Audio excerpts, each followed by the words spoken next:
بسم اللہ الرحمن الرحیم۔ السلام علیکم ورحمۃ اللہ وبرکاتہ۔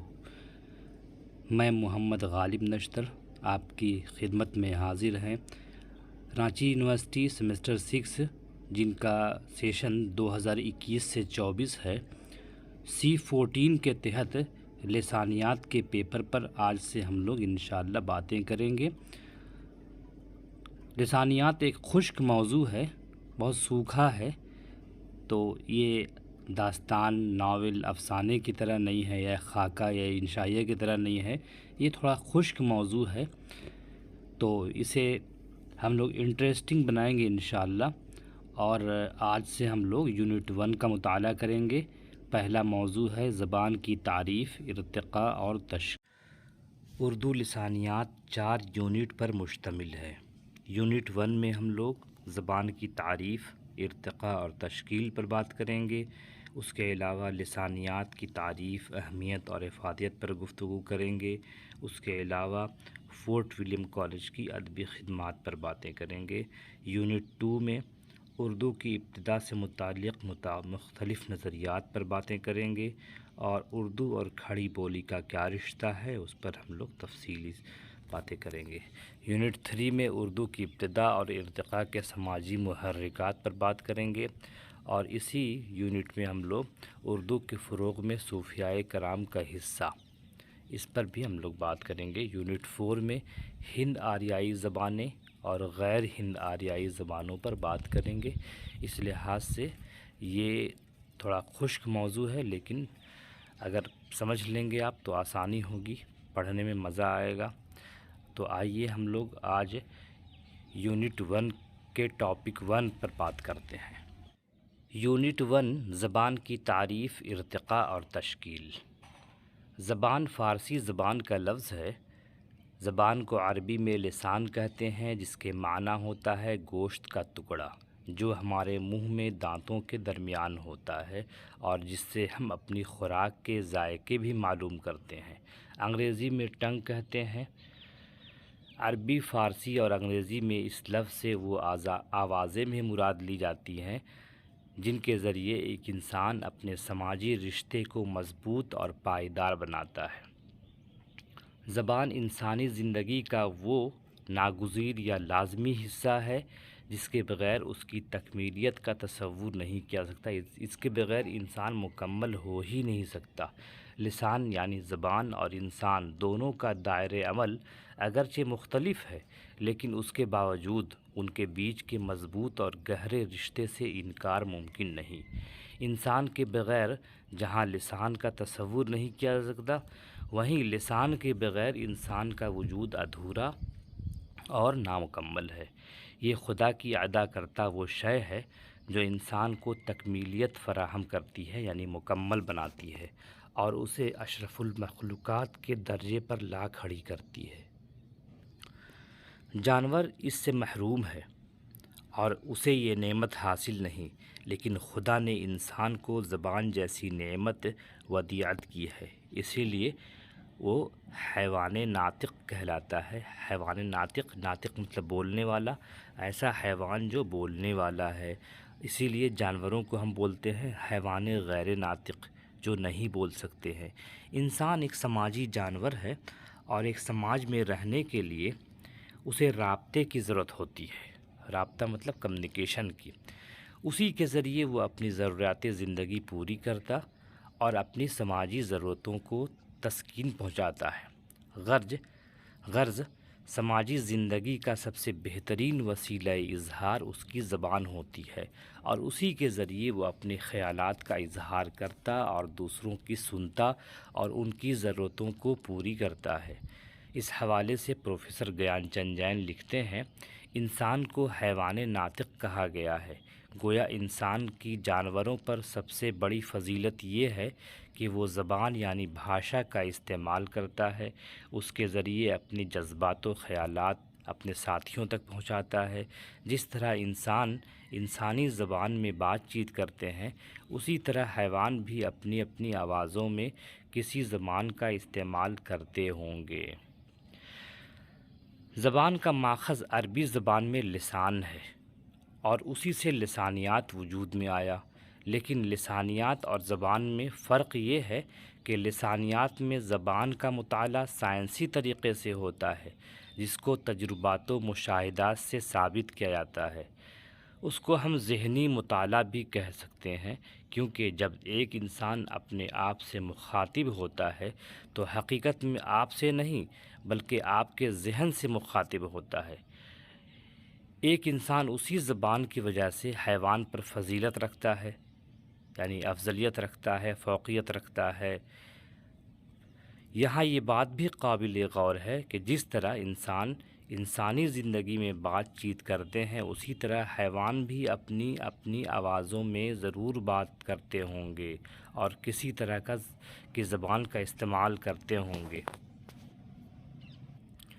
کیونکہ پرانے زمانے میں کچھ ایسے لوگ بھی ہم لوگوں کو ملے ہیں جو حیوانوں کی زبان سمجھتے تھے، لیکن یہ محض قیاس آرائی کی بنیاد پر ہے۔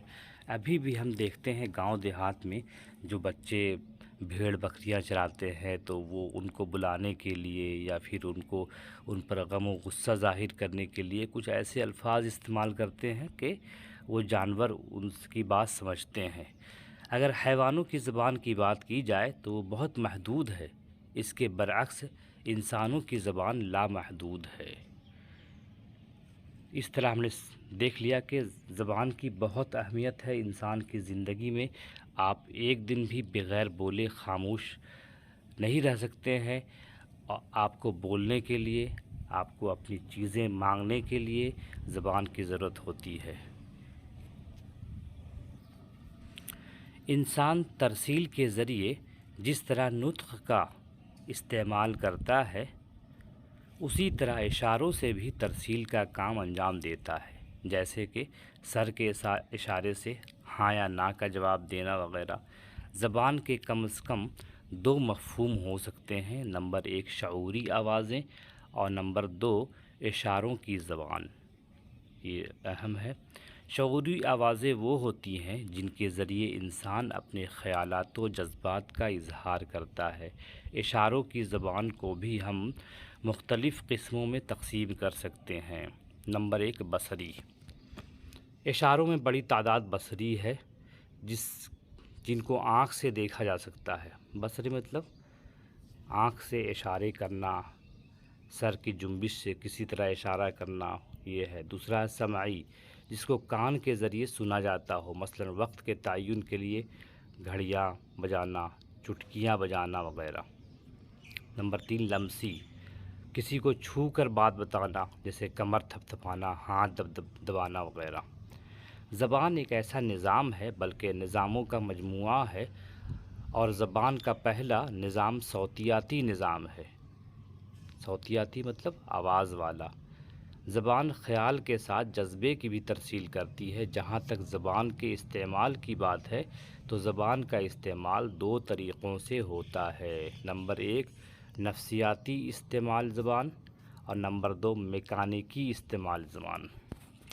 نفسیاتی استعمال زبان میں ان تصورات کی بات ہوتی ہے جو کہ اصوات کے ذریعے پیش کیے جائیں، آوازوں کے ذریعے پیش کیے جائیں، اور ان کا مطالعہ صوتیاتی اعتبار سے ہوتا ہے۔ صوت کے معنی ہوتا ہے آواز، صاد واو تے۔ اگر میکانیکی استعمال زبان کی بات کریں تو اس میں استعمال زبان کے تین مرحلے ہوتے ہیں: بات کرنے والے کے منہ سے آواز کا نکلنا، پھر اس آواز کا ہوا کی لہروں پر سفر کرنا، اور آخر میں سامع یعنی سننے والے کے کانوں کا اس آواز کی گرفت کرنا، پکڑنا، سمجھنا۔ زبان کی اہمیت و افادیت کے حوالے سے سید محی الدین قادری زور اپنی کتاب ہندوستانی لسانیات میں لکھتے ہیں: زبان انسانی خیالات اور احساسات کی پیدا کی ہوئی ان تمام عضوی اور جسمانی حرکتوں اور اشاروں کا نام ہے جن میں زیادہ تر قوت گویائی شامل ہے، اور جن کو ایک دوسرا انسان سمجھ سکتا ہے اور جس وقت چاہے اسے اپنے ارادے سے دہرا سکتا ہے۔ یہ تو زبان کی بات ہو گئی۔ اب ہم زبان کی خصوصیت پر بات کریں گے۔ زبان کی بیان کی ہوئی مختصر تعریف کے بعد یہ ضروری ہے کہ اس کی چند خصوصیات کا مطالعہ کیا جائے، کیونکہ کسی بھی چیز کی خصوصیات کو ہی پیش نظر رکھ کر اس کی سماجی و ادبی اہمیت کو دیکھا اور پرکھا جا سکتا ہے۔ زبان کے حوالے سے یہ خصوصیت اپنی جگہ اہم ہے کہ زبان بنیادی طور پر موروثی نہیں، مطلب وراثت میں نہیں مل رہی ہے، یعنی یہ کہ بولنے والے بھی کو کسی بھی زبان کی صلاحیت اس کے آباء و اجداد یعنی باپ دادا یا والدین کی طرف سے منتقل نہیں ہوتی، بلکہ زبان ماحول کی دین ہوتی ہے، وراثت کی دین نہیں۔ یہ الگ بات ہے کہ ہم اپنی مادری زبان میں اپنے والدین سے سیکھتے ہیں، اور ہم جانتے ہیں کہ ہم لوگوں کی مادری زبان اردو ہے، مگر اس کا مطلب یہ نہیں ہوتا کہ زبان وراثتی ہے۔ اس بات کو سمجھنے کے لیے یہ مثال اہم ہے کہ اگر کسی بھی نومولود بچے کو، جو پیدا ہوا ہے بچہ، اس کو ہم اپنے سماج یا ملک سے باہر کسی اجنبی ملک یا ایسی جگہ بھیج دیں جہاں ہماری مادری زبان بالکل نہیں بولی جاتی، تو وہ ہمارا بچہ دوسری زبان کو بولنا شروع کر دے گا اور اپنی مادری زبان کو کبھی بھی نہیں بول پائے گا۔ اسی طرح اگر ایک نوزائیدہ بچے کو ہم جنگل میں جانوروں کے پاس چھوڑ آئیں تو وہ وہاں پر بھی جا کر صرف ان جنگلی جانوروں کی طرح ہی غوں غوں کرتا ہوا واپس آئے گا اور کوئی زبان نہیں سیکھ پائے گا۔ اس لیے یہ کہنا اپنی جگہ بالکل درست ہے کہ زبان موروثی نہیں ہے۔ اب ہم لوگ زبان کی قسموں پر بات کریں گے۔ انسان کی طرح زبان کے اندر بھی بڑی وسعت اور گہرائی ہوتی ہے۔ وقت کے ساتھ ساتھ اس میں بھی تبدیلیاں رونما ہوتی ہیں۔ غرض کہ زبان کی کئی قسمیں ہوتی ہیں جو معنی اور مفاہیم، شکل و شباہت، ربط و انتظام اور اصول و ضوابط کے لحاظ سے کئی حصوں میں منقسم ہوتی ہیں۔ چونکہ زبان کا تعلق انسانی ضرورتوں اور انتظامات سے ہوتا ہے، انتظام حالات و کیفیات کے اعتبار سے یہ زبانیں مختلف جگہوں پر اپنا مختلف کردار ادا کرتی ہیں۔ وقت، ضرورت اور حالات کی مناسبت سے جو زبان استعمال ہوتی ہے اسے ہم مندرجہ ذیل قسموں میں بانٹ سکتے ہیں۔ نمبر 1 ہے مادری زبان، نمبر 2 قومی زبان، نمبر 3 سرکاری یا دفتری زبان، نمبر 4 رابطے کی زبان، نمبر 4 اشاراتی یا علامتی زبان، نمبر 6 علاقائی زبان، نمبر 7 تحریری زبان، نمبر 8 صوتی زبان وغیرہ۔ اب اس پر ہم لوگ تفصیل سے دیکھیں گے۔ نمبر 1 مادری زبان۔ مادری زبان وہ زبان ہے جو بچہ پیدائش کے بعد ماں باپ، اپنے آس پڑوس اور ماحول سے سیکھتا ہے اور جو دھیرے دھیرے اس کے ذہن و دل میں سرایت کرتی چلی جاتی ہے۔ مادری زبان اس کے خون میں شامل ہوتی ہے۔ حقیقت یہ ہے کہ بچہ کھیلنا، کودنا، ہنسنا، بولنا، حتیٰ کہ خواب بھی مادری زبان میں دیکھتا ہے۔ اس سے مادری زبان کی حیثیت کا پتہ لگایا جا سکتا ہے۔ یہی وجہ ہے کہ اسے ہم مادری زبان سے موسوم کرتے ہیں۔ مادری زبان کسی قوم کے اظہار کا سب سے بہترین ذریعہ ہوتی ہے، جس میں وہ بآسانی اپنے الفاظ کا اظہار کر سکتا ہے اور دوسروں کی باتوں کو سن اور سمجھ سکتا ہے۔ اسی لیے پرائمری ایجوکیشن میں اس بات پر زور دیا جاتا ہے کہ 1 to 5 کم از کم مادری زبان میں تعلیم ہو، اور یہاں کی حکومتیں اردو کو مادری زبان تصور نہیں کرتی ہیں۔ وہ چاہتی ہیں کہ اردو جو تہذیب ہے وہ مٹ جائے اور ہمارے بچے اردو نہ پڑھ سکیں اور وہ مادری زبان ہندی کو قبول کریں۔ لیکن اس بات کا خیال رکھنا ہے آپ کو کہ جھارکھنڈ کی مادری زبان مسلمانوں کی خاص طور سے اردو ہے۔ نمبر 2 ہے قومی زبان۔ کسی بھی قوم یا ملت کی ایک شناختی زبان ہوتی ہے جس سے اس ملک کے لہجے، انداز گفتگو یا پھر وہاں کی مجموعی تاریخ کا پتہ چلتا ہے۔ لہٰذا قومی زبان کی بڑی اہمیت ہوتی ہے۔ کسی ملک کی قومی زبان ایک ہو ایسا بھی نہیں، بلکہ وہاں کی دوسری زبانوں کو قومی زبان کا درجہ دیا جا سکتا ہے۔ جیسے خود ہندوستان میں دیکھیں، یہاں کی سرکاری یا دفتری زبان ہندی یا انگریزی ہے، لیکن مختلف علاقوں میں مختلف قوموں کی جو زبانیں ہیں